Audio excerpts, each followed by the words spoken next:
Good day, sir. We are the last reporter and our topic is all about the global Filipino. So if we talk global Filipino, it is how people changes all the time, or we are talking about the modern world. In today's era, every people are already tied and affected by globalization and its processes. So di na to ikalimod no nga we are all affected by globalization and its processes. So kung unsa man day ni atong nakita karon, kung unsa ta ka high-tech, unsa ta ka aesthetic, dako nilang kanang ginatawag na aesthetic. So dili pa din ni siya mao kay puhon mas mulabaw pa day ni siya sa next generation. So clearly that Filipinos are no exemption and continuously rose time to time. So Filipino can be very good in adapting changes. So we are very good adapting changes. Yabitang pagbago, adapt din ako. Ay, joke. So we are very good adapting changes. Like for example, kung sa una, ginanhita kay pamisitaan, karon, cellphone na lang, dito namang luso, tanan. Even gali sa mga cultures, sa laing country or village, ginasuon, gina-adapt nato. Like anang mga trends, mga virals, so dali ra kay ta maka-adapt, dali ra kay ta makasuon. Kaysa giingon pa nila, Filipinos are the great imitators. Syempre, so yaon god, sila na magkita. Siguro no, maong dali ra kay ta maka-adapt og mga pagbago sa tong mga palibot, kay it is because naata sa globalization. So, in the aspect of the Philippine economy, it depends largely on incomes from jobs with global connections. So, isa sa aspeto sa ekonomiya sa Pilipinas ang pagdako sa atong income. So, unsaon man nato pagdako sa atong income? So, kinahanglan tag kanang pandaigdigang connection. We need to connect to other country. So, first, we have the migrant labor. So what is migrant labor? Migrant labor are the mga overseas workers. Sila ang mga OFWs. In 2015, the Department of Labor and Employment reported that the number of Filipinos leaving the country to work overseas rose to 4,018 in 2010 to 6,092 in 2015. So, imagine sa 2010 na atay mga OFWs na atay 4,018 sa 2010. Pag abot og 2015, ming abot siya 6,092. So sa 2015 ang atong mga overseas workers or mga OFW is nanaghan. Kay nga naman, it is because nakita nato nga mas dakog opportunity ug mas dakog income kung mo-abroad ta. Kay ilahang dollars dito kung i-compare nato sa Philippine money or atong ipa-change ilang kwarta sa Philippine money is mas dako siya value. That's why nga mas daghan jud ganahang mo-abroad. Kay dali ra ka makapundar.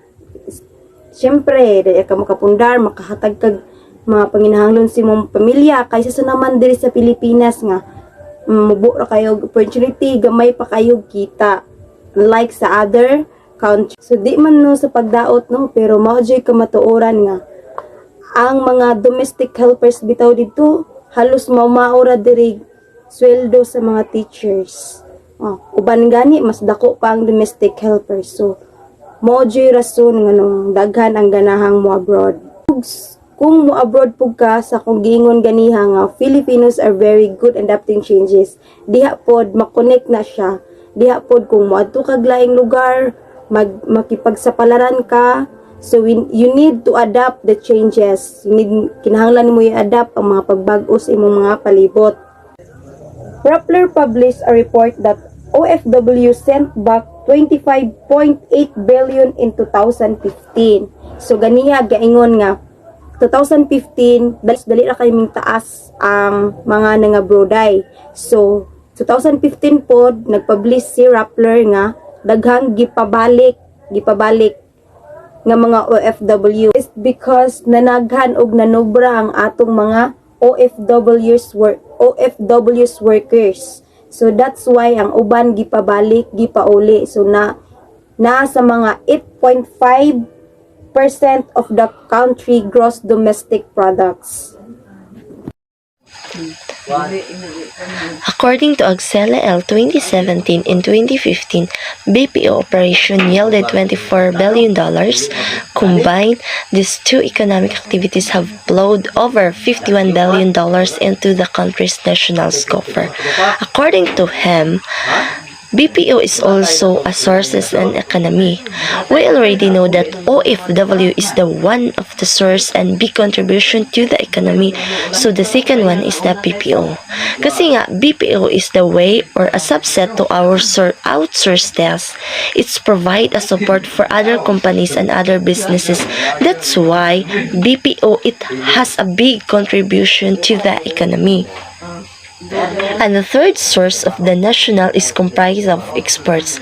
The Philippines export machinery, semiconductors, wood, cars, export crops and fruits, minerals like gold and coppers, and vehicles to other Asian countries, Europe and North America.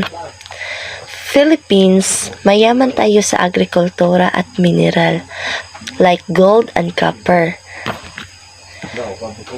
We are also one exporter and producer to other country, so through that, it contributes to the economy. According to Work Monday 2017 and 2016, these exports earned $56.3 billion. The fourth largest source of income in the country is tourism, which reached about $6.5 billion by end of 2016 according to World Bank.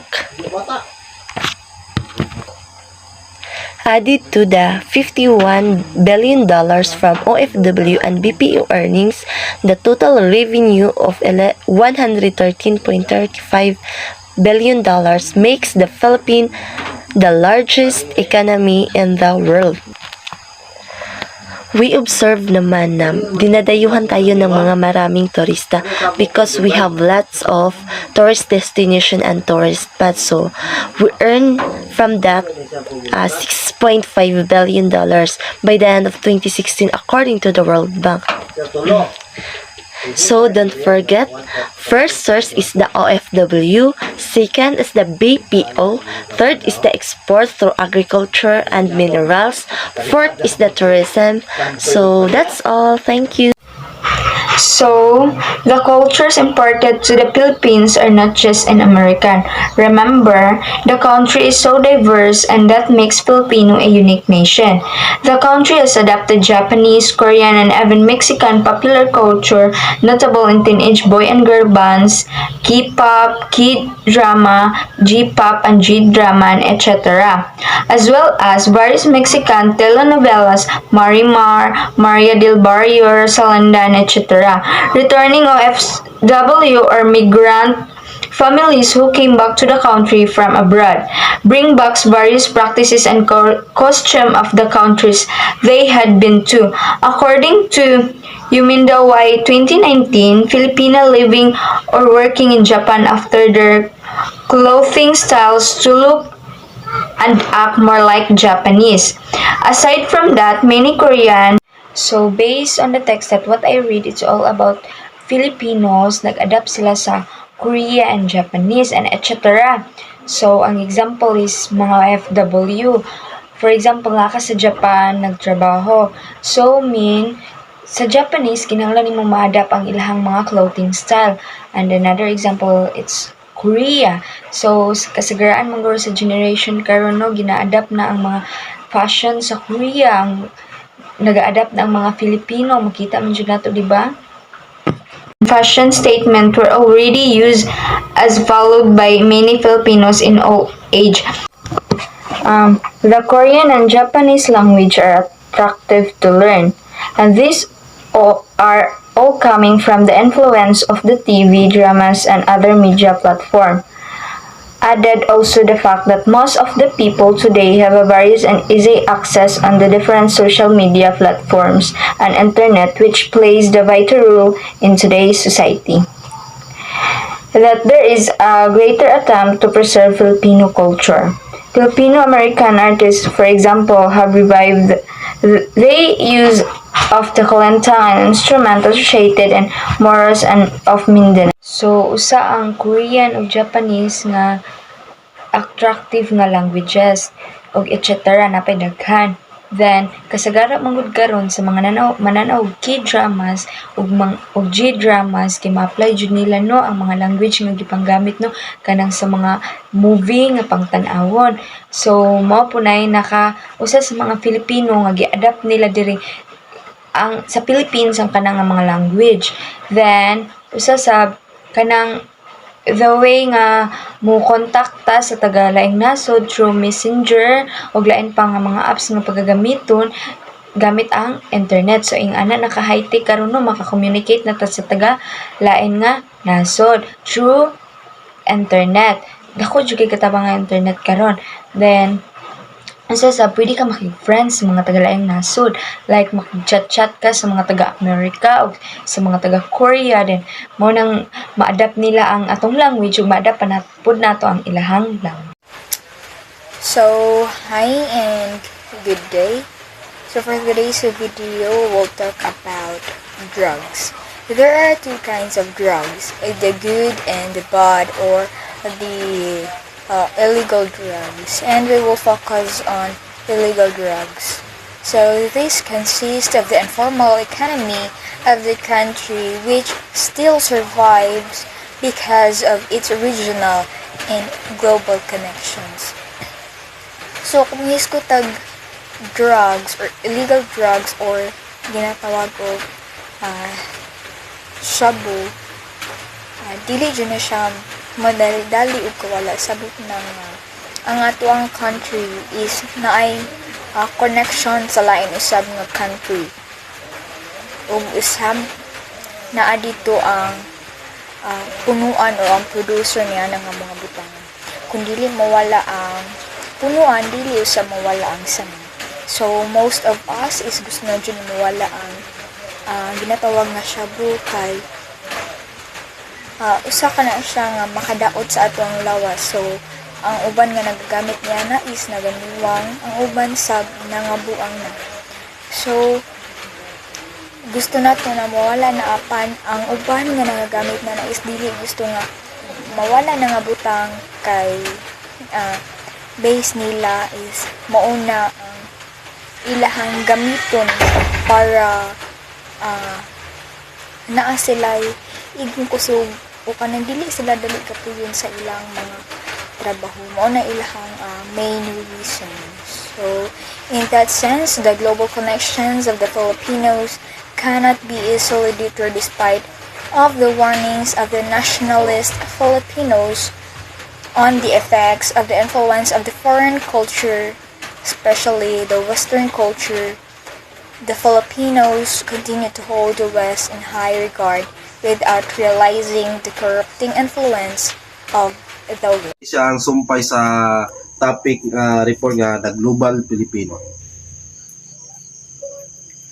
This peculiar preservation of Libyan Filipino arts indicates a reverse flow in which the local is now transposed overseas. In addition, and the campaign to revive Baybayin as a national writing system campaigned by various organizations.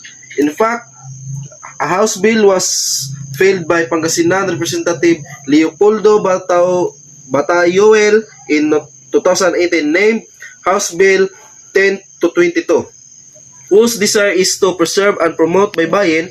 According to the Manila Times article posted on April 26, 2018, which says the bill was approved by the House Committee on Basic Education, wordpress.com, the Contemporary Word 75 and Culture, which seeks to promote, protect, preserve, and conserve Baybayin as the national writing system of the Philippines, using it as a tool for cultural and economic development, to create consciousness, respect, and pride for the legacies of Filipino cultural history, heritage, and the country's authentic identity.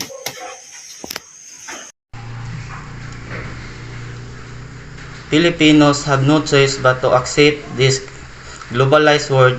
The world does not go backwards every day. Much is being modernized and globalization seems irreversible. Everything has to move forward and find balance from there. In fact, the impact of globalization on Filipinos has been uneven and often not to the benefit of most Filipinos, but there is also movement and progress. Part of this is due to the political leaders who run the government, whose action and decision have a great impact on the country. Most of these leaders decide to open up to the Philippines to the international community, which is why the country adopted them decades ago.